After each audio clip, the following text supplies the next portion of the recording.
Però vaig començar a anar a una botiga al carrer, dormir 2 nits a una porta d'una botiga per al cap de 2 dies fer cua i comprar una sabata i sortir i vendre-la. No? Compro una sabata, guanya 450, vale, doncs vull comprar 2. Quan compraves 10, volies comprar 100. De tenir una botiga al Dubai Mall, que és el centre més visitat del món. És el lloc físic més visitat del món.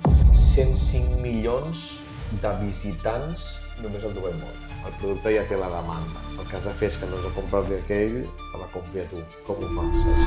El més complicat del nostre negoci és aconseguir el producte. Teníem gent quasi 24 hores al dia comprant sabates. Comprant. Buscant. 8 milions al 2025. Tu quan escoltes aquesta xifra, què penses? Perds la noció dels diners, endeudar-me molt a nivell personal per mi cop. És la decisió més forta que prendràs a la teva vida, en aquest sentit. Fins a on estàs disposat? S'arriba. Jo espero que Newcom es aconsegueixi una marca mundial. I a la gran majoria de la gent no li agradaria prendre les decisions que jo prenc, però a mi m'encanta. El problema o el bo que tinc és que executo. Si jo estic pensant en anar ahir, l'any que ve em dormo, l'any que ve ho pagaré.